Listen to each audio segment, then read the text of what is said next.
올해 101세를 맞은 노철학자 김영석 연세대 명예교수가 문재인 정권에 대해서 연일 비판적 발언을 하고 있는데요. 참고할 만한 내용이 많아서 일부 인용해 보려고 합니다. 김 교수는 지난 31일 일본의 한 언론과의 인터뷰에서 문재인 정권의 언론 압박을 비판하며 공산주의 체제 북한, 중국처럼 가족들 사이에서도 진실을 말할 수 없게 되면서 진실과 정의, 인간애가 사라지게 된다고 우려를 했습니다. 그는 더불어민주당의 언론중재 및 피해구제 등에 관한 법률, 언론중재법 통과 추진을 겨냥해서 좌파 문재인 정부가 언론에 대한 압박을 강화하고 있다며 이같이 말한 것입니다.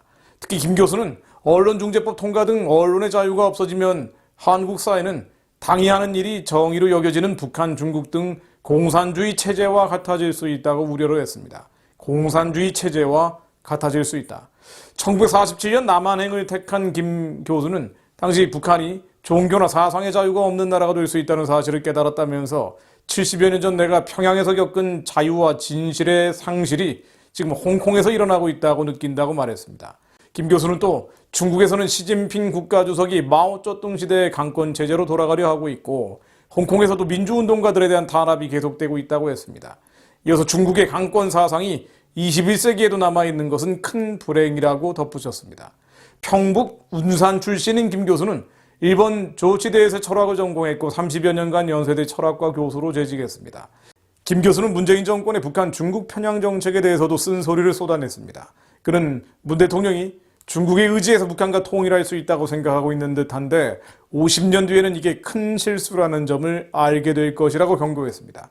대일 정책에 대해서도 문 대통령이 항일운동을 하듯이 애국자로 존경받고 싶다는 생각에 사로잡혀 있다고 비판했습니다.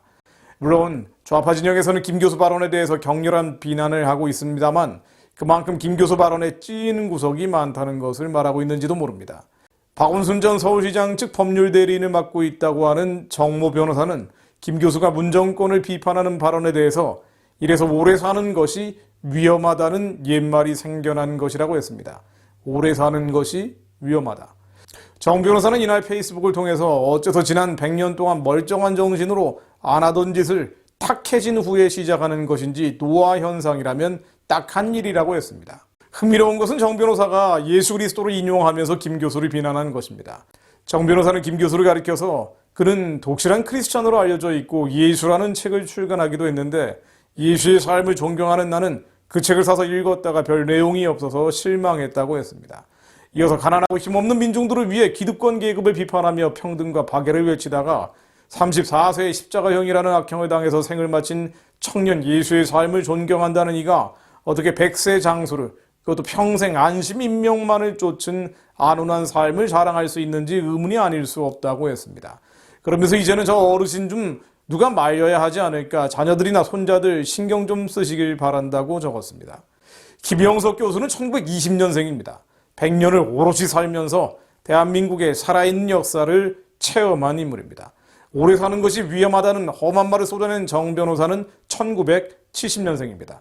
그가 알지 못하는 50년을 삶으로 경험한 이에게 해서는 안 될 말을 쏟아낸 것입니다.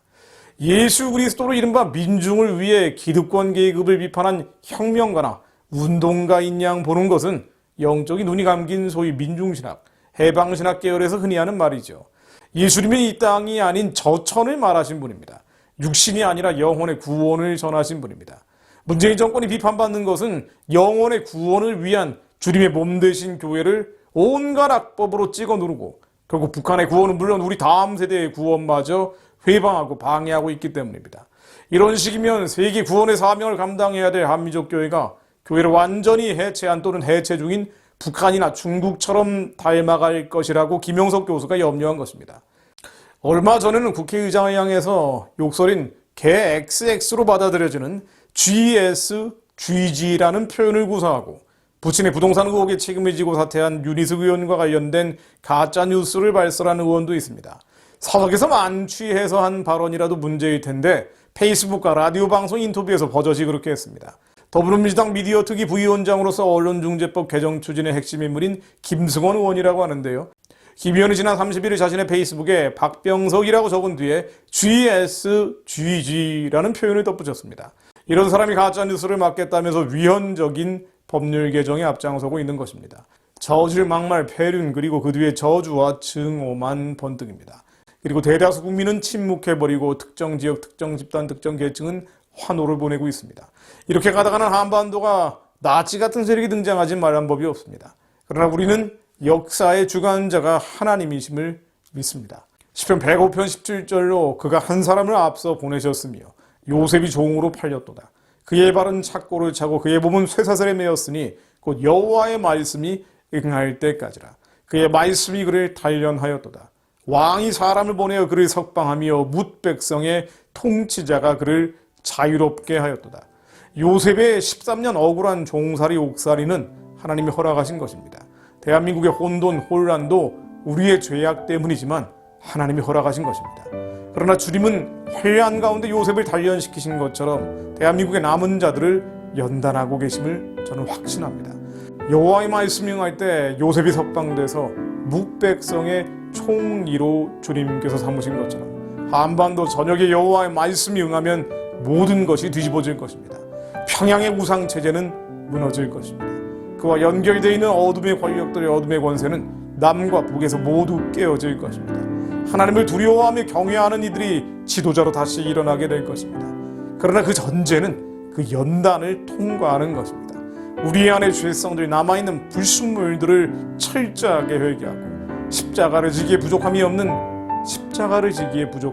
자들로 자기가 부인되는 것입니다. 하나님, 우리 안에 아직도 남아있는 모든 죄성들, 이 더러운 성질, 기질, 체질, 하나님 예수의 십자가에 완전히 못 박게 하시고 우리가 우리에게 죄 지은 자를 용서해 주듯이 하나님 저희의 죄를 용서하여 주옵소서. 저희들이 얼마나 많은 이들의 상처를 주고 마음을 쓰라리게 하고 정죄하고 심판했는지 모릅니다. 하나님, 저희들이 지금 정죄받고 심판받는 것처럼 그들을 용서하는 것처럼 하나님 저희들의 죄를 용서해 주시고 의롭고 미쁘신 주님 저희를 다시 새롭게 하시어 정죄하지 않으시고 심판하지 않으시는 주님의 피가 저희를 깨끗게 하시어 다시 한번 하나님 선하고 기쁘고 온전하신 뜻을 이루기에 부족함이 없는 자들로 새 술을 담기에 부족함이 없는 새 부대로 저희들을 사용하여 주옵소서. 하나님, 그런 주님의 제자들, 자기를 부인하고 십자가를 질 수 있는 예수의 제자들이 이 땅 가운데 일어나게 하옵소서. 저희들이 그런 예수의 제자가 되게 하옵소서. 그때 주님께서 놀라운 편협과 부흥을 한민족 교회에 허락하실 것을 믿습니다. 예수 그리스도 이름으로 기도드립니다. 아멘.